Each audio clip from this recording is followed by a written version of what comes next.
MES సాకే ఊరు school కి SMC chairperson గా టి రాధమ్మ. అందరికి ఓకేనా? ఓకే అయితే చేతులు ఎత్తండి.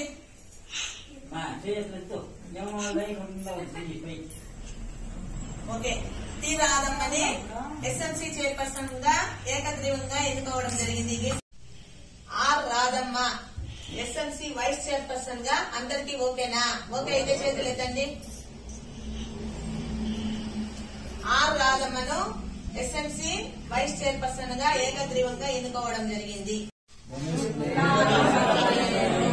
పాఠశాల యాజమాన్య కమిటీ సభ్యునిగా చైర్పర్సన్ గా వైస్ చైర్పర్సన్ గా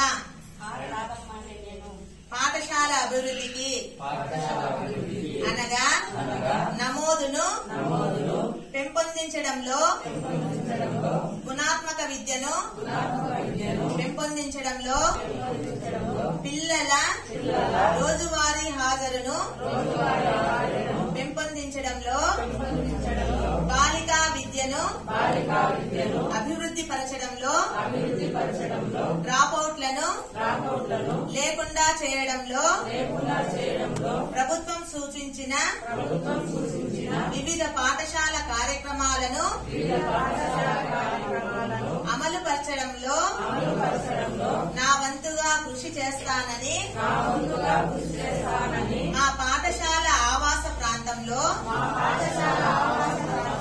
పిల్లలందరినీ ప్రభుత్వ పాఠశాలలో చేర్చడానికి శాయశక్తులా కృషి చేస్తానని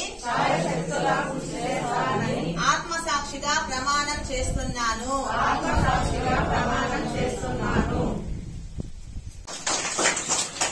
అదేవిధంగా ఎన్నికలను సాఫీగా జరిపి చక్కగా మీరందరూ కోఆపరేట్ చేసి ప్రశాంతంగా ఎన్నికలు ముగించినందుకు మీకు చక్కటి చొరవతో ఈ అందరినీ రప్పించి ఎన్నికలను సాఫీగా జరిపించినటువంటి ప్రధాన ఉపాధ్యాయులకు అందరికీ వందనాలు. మన మేడం పడుతుండే శ్రమ గురించి నేను చెప్పే పనులు మీకే తెలుసు. నేను ఎప్పుడో ఒకసారి వచ్చిపోతాను. ప్రతిరోజు మేడం మన పిల్లల కోసం ఎంత చేస్తానని మీకు తెలుసు. దాన్ని దృష్టిలో పెట్టుకుని ఇళ్ల దగ్గర వాళ్ళ చేతికి సెల్ ఫోన్లు ఇవ్వకుండా చక్కగా చదివించినాయంటే ఇక్కడ నుండి హై స్కూల్కి వెళ్తే మొదటగా మన ఊరి పేరే వినిపిస్తుంది. ఏ స్కూల్ నుండి ఇచ్చినారు ఈ పిల్లలు, చాలా బాగా చదువుతున్నారు అనే పేరు రావాలంటే అది మన తల్లిదండ్రులకు చాలా గొప్పగా ఉంటుంది, చెప్పిన టీచర్కు బాగుంటుంది. కాబట్టి ఇళ్ల దగ్గర మేడం ఏది రాసుకురామంటే, ఏది చదువుకురామంటే వాటిపైన దృష్టి పెట్టి పిల్లలు బాగా చదివించండి. ఆడుకునేవాడు సాయంకాలం కాసేపు ఆడుకొని, కానీ ఇక కూర్చున్నా అంటే కాసేపు చదవడము రాయడము, చదివేటప్పుడు నోరు తెసి పైకి చదవాలి. ఈ పేజీలు తిప్పుకుంటా ఏగిలు కూసుకుంటా ఉంటే లాభం లేదు. నువ్వు మీకు చదువు వచ్చినా రాకపోయినా నాయన నువ్వు పైకి చదువు, అమ్మాయి నువ్వు గట్టిగా చదువు, నాకు అర్థం కాకపోతే సరే నువ్వు పైకి చదువు అని సరే చదివించినానంటే వాళ్ళకి చదివేది వస్తుంది. తప్పులు ఉంటే మనం సరిదిద్దేదానికి కూడా అవకాశం ఉంటుంది.